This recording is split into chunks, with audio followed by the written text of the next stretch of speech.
falar agora de hipérbola.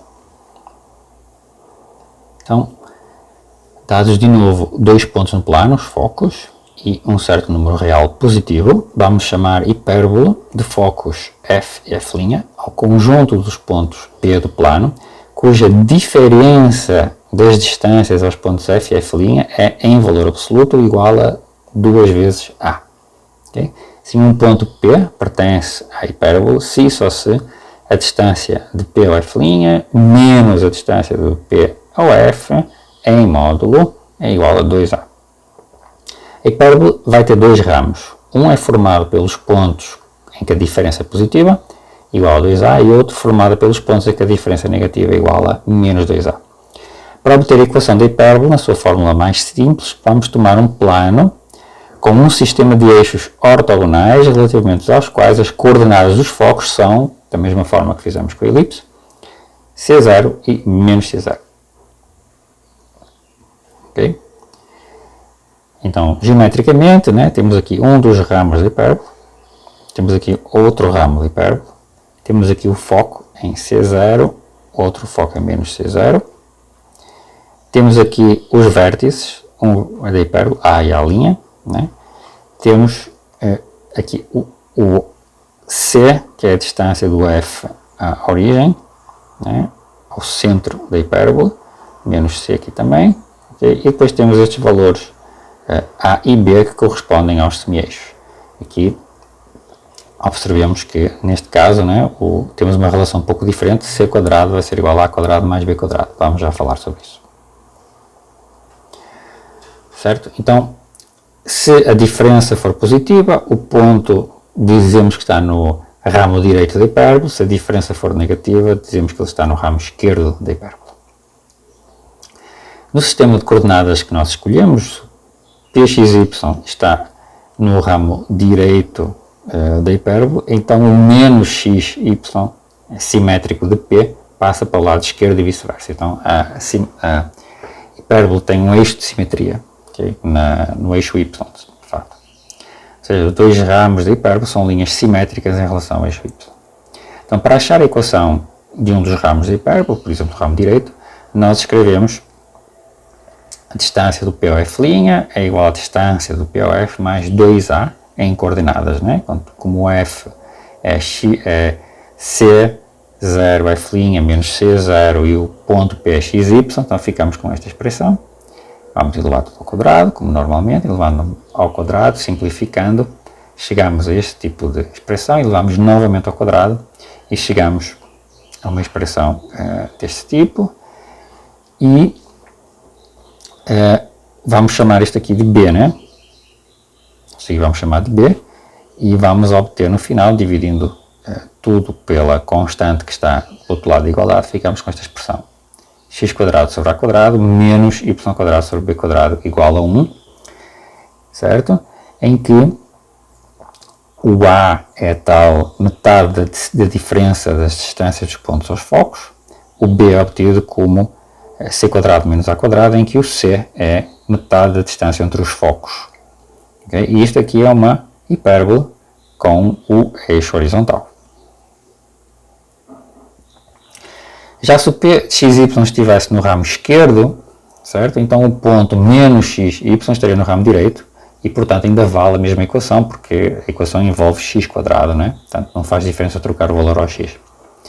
Então a equação obtida é satisfeita pelas coordenadas de todos os pontos pertencentes à hipérbola. Okay? Então, se a hipérbola centrada na origem tiver um eixo vertical ou ao contrário, nós trocamos as posições de x e y. Obtemos, então, y² sobre a² menos x² sobre a² igual a 1.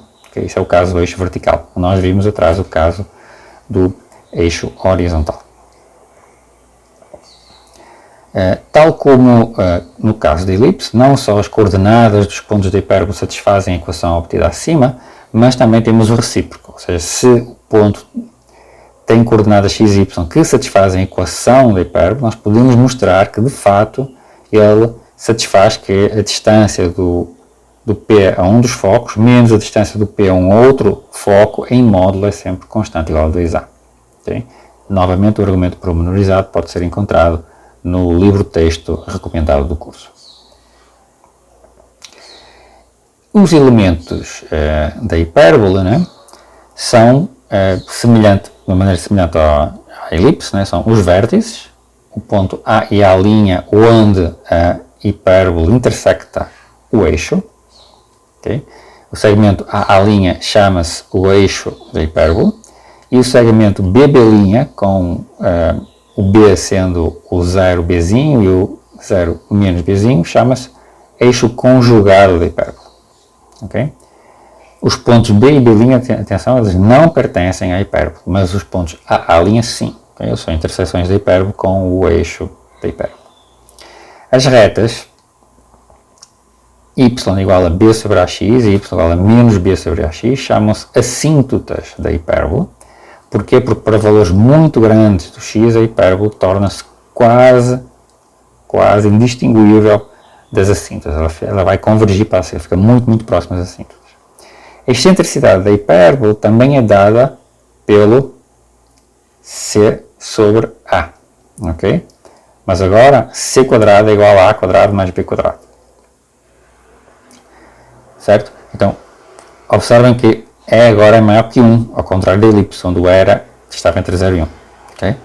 E este valor de E corresponde a 1 sobre cosseno de θ, onde o θ é o ângulo das assíntotas com o eixo da hipérbole. Então, o θ será este ângulo aqui. Okay? As assíntotas são estas retas que estão aqui cortando em cruz, são as assíntotas da hipérbole, com equações y igual a b sobre a x e menos b sobre ax. Okay? O a é esta distância aqui, deste ponto de interseção da hipérbole com o eixo, a distância dele à origem, a 2a, né, é o dobro da distância entre os eixos. O c corresponde à distância do foco à origem, certo? E o 2c então é a distância focal entre os dois focos, certo? Esta representação aqui está assumindo que o eixo é horizontal e que a hipérbole está centrada na origem. Vamos olhar aqui a relação entre a excentricidade e a abertura dos ramos da hipérbole. Tenho aqui duas hipérboles, x² menos y² igual a 1 e x² menos 5y² igual a 1. Okay? A excentricidade da primeira é 2, a excentricidade da segunda é menor do que 2. Então reparem, né? A excentricidade maior, que é 2 da H1, né? H1, que está aqui com cor mais clara, né? Ela tem uma abertura maior do que a excentricidade da E2, que H2 está aqui com cor escura, né? Que ela é mais apertada. Então, maior excentricidade, né, representa uma maior abertura dos ramos da hipérbole, menor excentricidade representa uma menor abertura dos ramos da hipérbole. E quando a excentricidade vai para 1, né, a hipérbole fica extremamente fininha, encaixada em torno, muito próxima do seu eixo.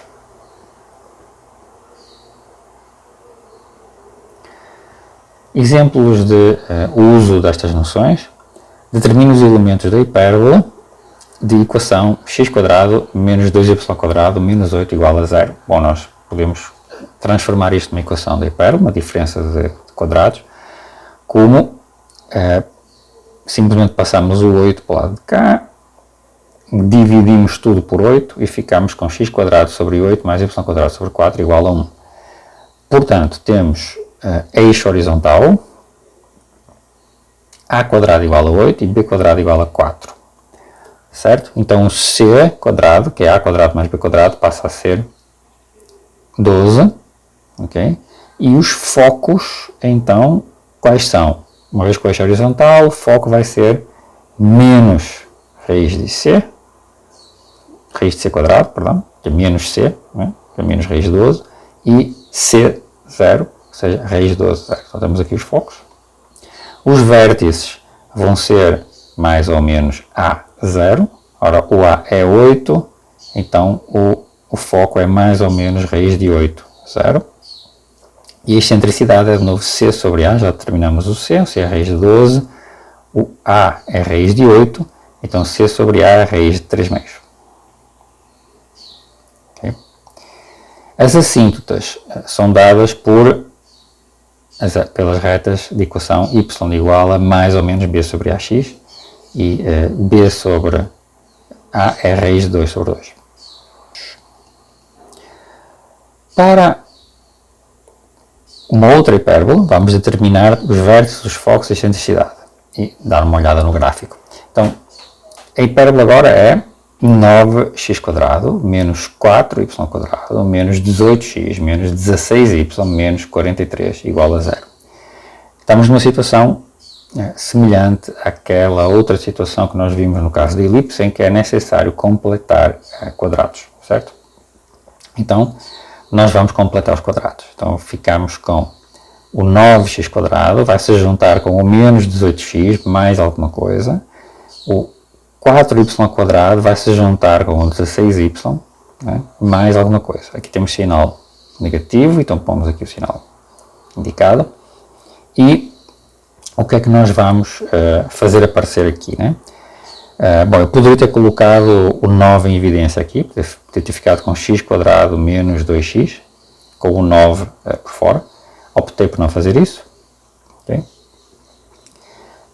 Porquê? Bom, porque se eu souber que isto aqui, né, é 9x², então o que está aqui tem que ser 2 vezes a raiz quadrada disto, vezes a raiz quadrada que eu tenho que somar aqui, certo? Então eu pego no 18, divido pela raiz quadrada de 9 e divido por 2.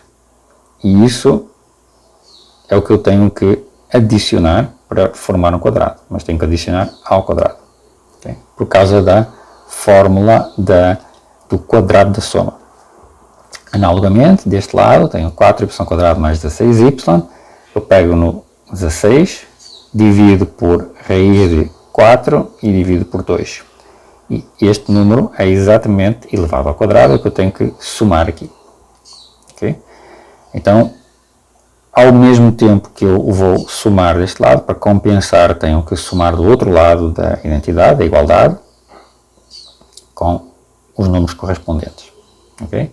Então, isto significa que nós estamos aqui somando, essencialmente, 9 e 16. Ok? Aqui vai dar 4², aqui vai dar 3². Ok? Então, ficamos com aqui 3x menos 3² e deste lado 2y mais 4². E o 43 vai ser somado com 9 e subtraído de 16. Ficamos com 36, que corresponde a 6² também.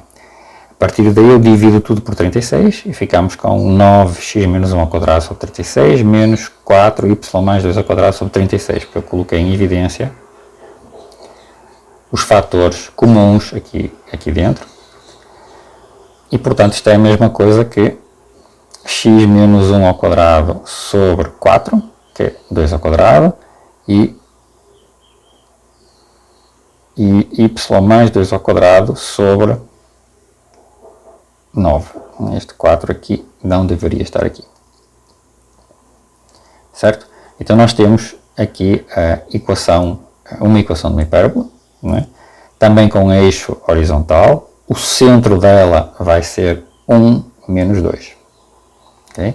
E o A é 2 e o B é 3.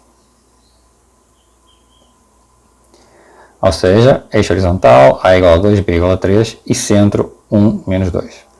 Os vértices se descobrem facilmente, eu sei o centro.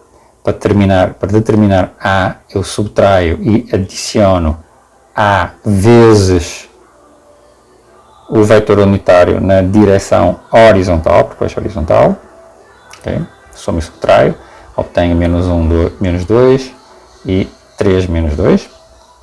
E como eu sei que c² é a² mais b², eu conheço o A e o B, então eu tiro que o c² é 13. Então, os focos vão ser o centro menos o c vezes o vetor unitário na direção horizontal, né? E mais isso. Então, ficamos com menos 1 menos raiz de 13 menos 2 e 1 mais raiz de 13 menos 2. Isto são as coordenadas dos focos. E a excentricidade é o c sobre a, é a raiz de 13 sobre 2. Okay? Então, pegamos na equação original e determinamos passo a passo a equação da hipérbole e os seus elementos.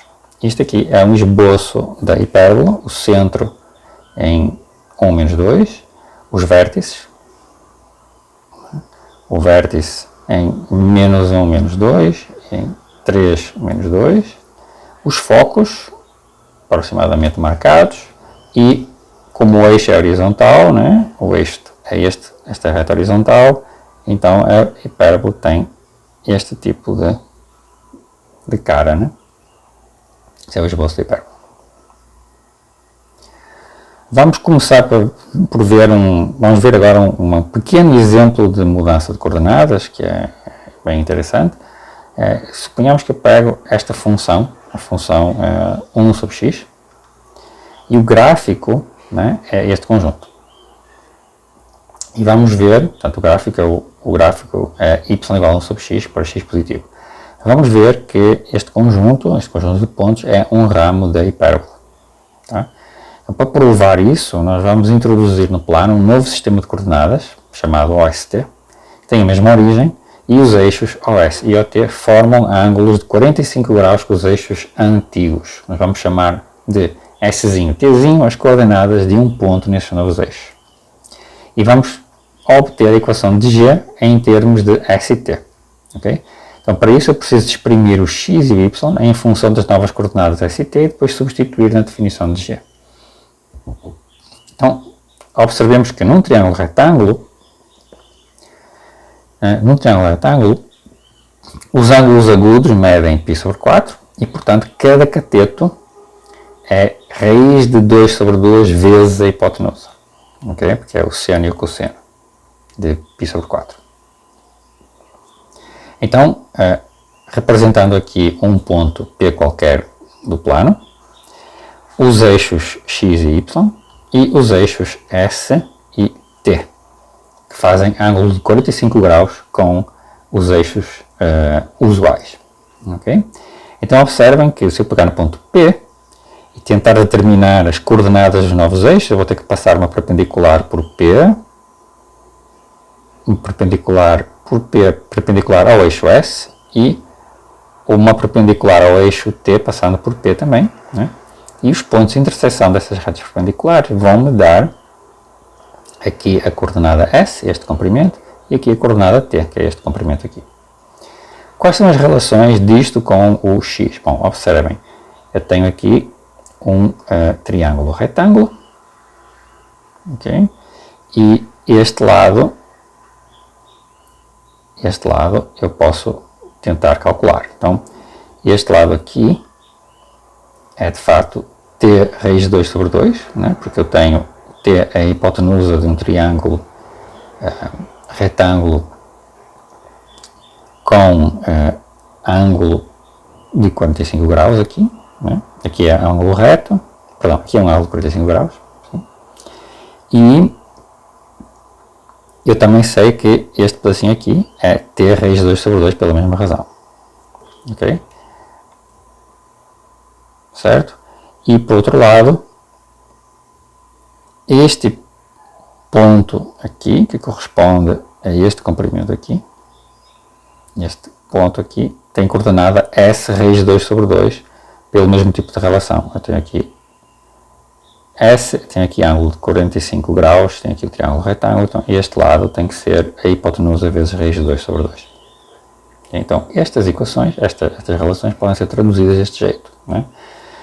O x é raiz de 2 sobre 2 S menos raiz de 2 sobre 2 T, nós vemos aqui.